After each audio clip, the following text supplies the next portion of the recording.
गुरु पूर्णिमा के अवसर पर विश्व गुरु भारत न्यास द्वारा एक शाम श्री बालाजी के नाम भजन संध्या का आयोजन किया गया। इस दौरान दिल्ली के कोने कोने से तमाम लोग इस भजन संध्या में शामिल होने के लिए रोहिणी सेक्टर 8 के वात्सल्य सेवा सदन पहुंचे और साध्वी समाहिता दीदी का आशीर्वाद प्राप्त किया।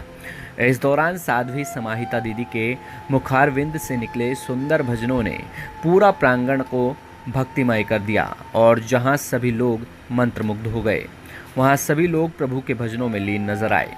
वहीं साध्वी समाहिता दीदी ने कार्यक्रम के महत्व को बताते हुए भारतवर्ष में गुरु शिष्य परंपरा का जिक्र किया और हाल ही में उत्तर प्रदेश के मुख्यमंत्री योगी आदित्यनाथ के फैसले का समर्थन करते हुए कहा, सनातनियों के रास्ते सुगम हो, इसलिए सीएम योगी का ये सराहनीय फैसला है। भजन संध्या में पहुंचे उत्तर पश्चिम लोकसभा से सांसद योगेंद्र चांदोलिया ने कहा कि इस तरह के आयोजनों से समाज में जागरूकता आती है और खासकर युवा पीढ़ी अपनी सनातन संस्कृति से रूबरू होती है। वहीं सांसद ने साध्वी समाहिता दीदी की जमकर सराहना भी की और कहा कि उनकी अमृतवाणी के द्वारा कथा सुनना प्रभु चरणों में लीन भक्ति रस की ओर ले जाता है। हमारा भारत सदैव से गुरु शिष्य परंपरा का संवाहक रहा है। ज्ञान बांटना, ज्ञान देना और ज्ञान को प्राप्त करके परमात्मा तक की प्राप्ति की यात्रा गुरुदेव सुगम बना देते हैं। तो गुरु पूर्णिमा के पावन अवसर पर वात्सल्य सेवा सदन सेक्टर 7 रोहिणी दिल्ली में पहली बार गुरु पूर्णिमा का उत्सव मनाया जा रहा है। आज एक शाम श्री बालाजी के नाम अर्थात हमारे हिंदू सनातनियों में हनुमत शक्ति जागे, समाज संगठित हो और सनातनी एकत्रित हो, बस मेरी यही इच्छा है और इसी की पूर्णता के लिए आज हमने यहाँ कार्यक्रम रखा है।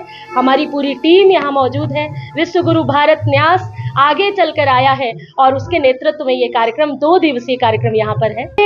जब सनातन की बात आती है और सनातनियों को बहुत अलग तरीके से उनके साथ व्यवहार किया जाता है, जब कोई सनातनी भक्ति भाव में भरा नंगे पैरों के छाले भी नहीं देखता और शिव जी को जल चढ़ाने के लिए चलता है, तो उसके रास्ते सुगम हो जाएं और कोई व्यवधान ना आए, तो मुझे लगता है उत्तर प्रदेश के माननीय योगी आदित्यनाथ जी ने ये बहुत अच्छा निर्देशन जारी किया है, फरमान जारी किया है कि राम है कि रहीम है, पहचान तो होनी चाहिए। देखिए, धार्मिक कार्यक्रम है। विश्व गुरु न्यास एक संगठन बना है। दीदी समाहिता जी बालाजी महाराज की भजन कर रही हैं और जिस प्रकार देश के अंदर हिंदुत्व को हिंसक कहा जा रहा है, तो उस समय उसका जवाब देना जरूरी है। हिंदू कभी हिंसक नहीं हुआ और सनातन धर्म कभी असत्य नहीं है। सनातन धर्म सत्य है और सत्य रहेगा। सनातन धर्म को असत्य कहने वाले ही नष्ट हो जाएंगे।